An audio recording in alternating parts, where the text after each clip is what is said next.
Alright, so for this time we're taking a look at a $1,750 4K gaming PC. I guess this is the video for you, and of course there's a place for the 7800X3D to exist in mid-range gaming PCs, not to shouldn't just to pair it with something like an RTX 4090 or nothing. So yeah, it kind of makes sense, you know, if you want to play games at high FPS, or there are some titles that, you know, would utilize Bcache more than anything else, like Far Cry for example. So yeah, press on that like button, links will be down in the description, and we're not gonna make it long without wasting any more time. Let's get it with the CPU. You know what it is, this is the Ryzen 7 7800X3D. There isn't much to be said here. It's a $450 CPU. This is the fastest gaming CPU on the planet right now when it comes to gaming. There isn't any CPU that comes near it. Of course there are CPUs that come near it, but you know, it will consume a lot of power. It will need some really hardcore cooling in order for it to keep up even on a good temps. So yeah, this CPU really ticks all the boxes, and it will just, you know, it will never be a bad investment in the future. This CPU will still hold you fine in the next 2 to 3 or even 4 years. And the cooler that comes with it, this is the Thermaltake 120 Assassin, the dual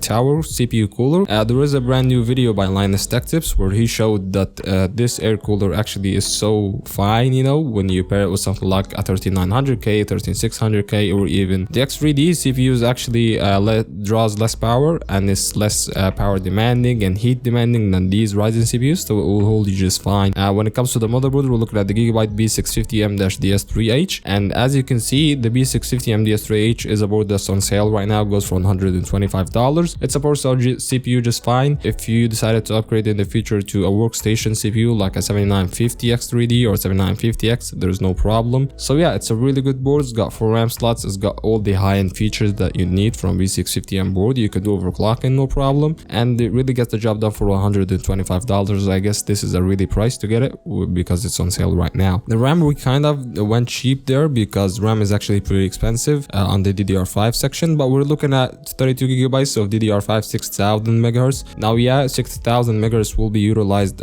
more than enough for this 7800X3D. You can do some RAM tuning to get more features and better gaming performance, of course, because you need to do some RAM tuning. But yeah, 32 gigs is more than enough and you really cannot go wrong. The SSD, we're looking at 1TB Kingston NV2 PCIe 4.0 SSD, so we're looking at a fast boot up time and loading speed, and we kind of did go cheap there, but hey, it's not the end of the world. This is a 1TB SSD. It's gonna be really fast and it goes for $40, so I guess this is a really good price that you should utilize. When it comes to the GPU, we have the RTX 4070 Ti. For this $1,750 gaming PC, it's more than enough. But hey, if you want to go higher end, you can go with the RTX 4080 or the RX 7900 XTX if you want to get, you know, better performance on a sub $2,000 gaming PC. But the RTX 4070 Ti, in my opinion, this is the sweet spot when it comes to high-end gaming right now, because RTX 4070s didn't deliver as much as it should, I guess. And yeah, it's got all the bells and whistles. It's got DLSS 3, it's got NVIDIA Invent encoder, it's got CUDA core acceleration for Premiere Pro, it's got, you know, all the bells and whistles. And when it comes to gaming performance, you really cannot go wrong. But hey, again, if you want to go higher end, the RTX 4080 is there, and the power supply and the power limits is just, you know, covered up. The power supply will run it just fine. And the case and power supply, we're looking at the NZXT H5 Elite. This case comes with 3 fans pre-installed, I guess, 2 RGB and 1 in the rear. So yeah, it's more than enough. It's got really good adequate cooling, and it comes in white, so the cable management will be more than okay actually. And it's a high-end good looking case in my opinion, so yeah, you really cannot go wrong. And when it comes to the power supply, you have an EVGA 700 watt gold rated power supply, but if you wanted to go with the RTX 4080, it's okay. But yeah, you can go with something more higher end like an 850 watt or 1000 watt power supply if you're just feeling a little bit anxious about going with a 700 watt only power supply with the RTX 4080. But the reason that we could pull that off is that the 7800X3D doesn't consume power at all actually. So yeah, that's been it. If you like the video, press that like button. If you want to see more videos with that, can subscribe, and I'll see you in the next one, and peace.